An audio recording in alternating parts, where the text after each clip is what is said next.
Kami akan persilakan kali ini panelis Bapak Profesor Dr. Arif Satria untuk mengambil pertanyaan subtema di dalam wadah. Silakan Bapak. Mohon diperlihatkan kepada seluruh hadirin dan juga moderator. Sumber daya alam dan energi, terima kasih Pak Arif. Dan selanjutnya Ibu Dewi Kartika, kami mohon mengambil undian daftar pertanyaan dari wadah. Mohon nanti diperlihatkan huruf yang tertera.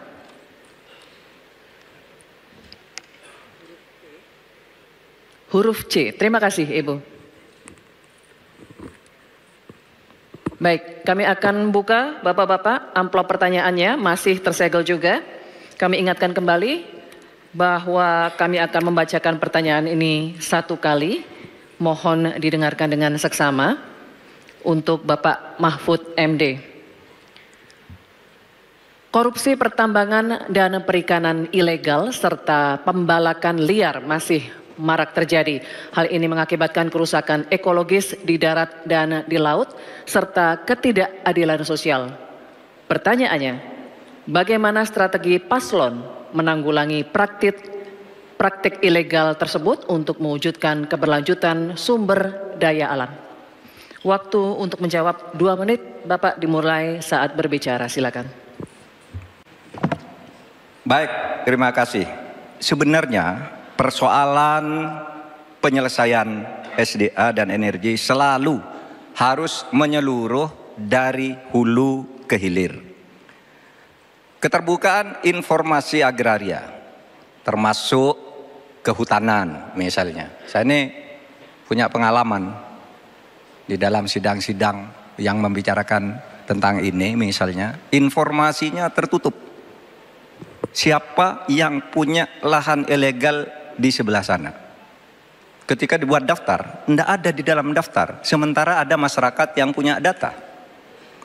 Ketika ditanyakan, lalu baru ditunjukkan. Jadi penyelesaiannya tidak bisa menyeluruh. Karena kemudian atas nama keterbukaan informasi publik, mereka katakan ini rahasia. Tidak bisa dong. Rahasia itu kan bukan yang tentang data perampasan tanah-tanah rakyat, kasus-kasusnya di mana, siapa yang menyerobot perkebunan sawit. Itu kan harus daftarnya lengkap. Sesudah diselidiki apa yang terjadi di dalam analisis. Wah, itu memang permainannya buruk. Sehingga selalu disembunyikan. Kalau baru orang tahu dikeluarkan satu-satu. Tidak ada penyelesaian yang menyeluruh.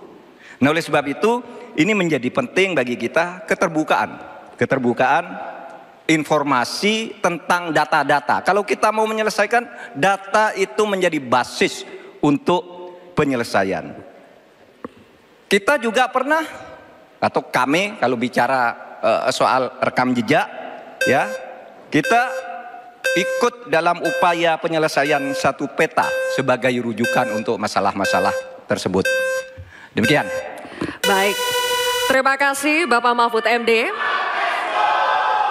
Selanjutnya kami persilakan calon wakil presiden nomor urut 1 Bapak Muhaimin Iskandar untuk menanggapi. Waktu Bapak 1 menit dimulai ketika Bapak berbicara, silakan. Selain yang disampaikan Pak Mahfud, salah satu yang memprihatinkan adalah data ESDM itu ada 2.500 tambang ilegal. Sementara tambang yang legal saja tidak membawa kesejahteraan. Dan kita menyaksikan dalam proses penambangan dan bisnis tambang kita, hilirisasi dilakukan ugal-ugalan, merusak lingkungan, ada kecelakaan, tenaga asing mendominasi. Di sisi yang lain juga perkembangan hilirisasi maupun tambang tidak signifikan dengan kesejahteraan masyarakat sekitar. Sulawesi Tengah, pertumbuhan ekonominya sampai sekarang bisa 13%. Tinggi sekali, tapi rakyatnya tetap miskin dan tidak bisa menikmati. Hilirisasi apa yang mau kita lakukan, sementara ilegal juga terus berlangsung. Lanjut, demikian. Terima kasih. Baik, terima kasih Bapak Muhaimin Iskandar. Selanjutnya, giliran calon wakil presiden nomor urut 2, Bapak Gibran Rakabuming Raka. Kami berikan kesempatan juga untuk menanggapi. Waktunya 1 menit dimulai ketika Anda berbicara. Silakan. Baik, terima kasih Gus Muhaimin dan Prof. Mahfud. Dari pasangan Prabowo Gibran, simpel saja solusinya. IUP-nya dicabut, izinnya dicabut, simpel.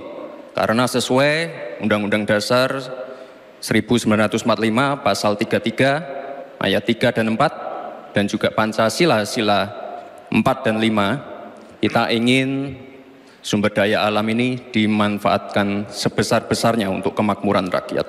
Dan juga kita harus menjalankan Permen Investasi nomor 1 tahun 2022. Intinya kita ingin perusahaan-perusahaan besar ini bisa menggandeng UMKM lokal, pengusaha lokal, jadi mereka tidak besar sendiri, tapi ikut membesarkan warga lokal, pengusaha lokal, dan UMKM setempat. Terima kasih.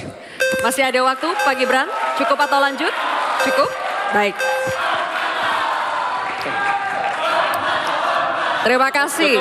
Selanjutnya kita kembali ke calon wakil presiden nomor urut 3, Bapak Mahfud MD. Kami persilakan untuk merespons tanggapan dari calon wakil presiden nomor urut 1 dan 2. Terima kasih.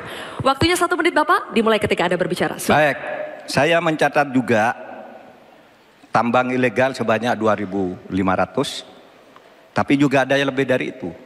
Dalam 10 tahun terakhir terjadi deforestasi 12,5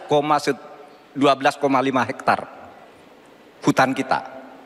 Itu jauh lebih luas dari Korea Selatan dan 23 kali luasnya Pulau Madura di mana saya tinggal. Ini deforestasi dalam waktu 10 tahun. Bilang, ya cabut aja IUP-nya. Nah itu masalahnya. Mencabut IUP itu banyak mafianya. Banyak mafianya. Saya sudah mengirim tim ke lapangan, ditolak. Sudah putusan Mahkamah Agung. Itu begitu. Bahkan KPK seminggu lalu mengatakan untuk pertambangan di Indonesia itu banyak sekali yang ilegal dan itu di-backing oleh aparat-aparat dan pejabat. Baik, itu masalahnya. Baik, terima kasih Waktunya Bapak. habis Pak Mahfud, terima kasih. Kita lanjutkan.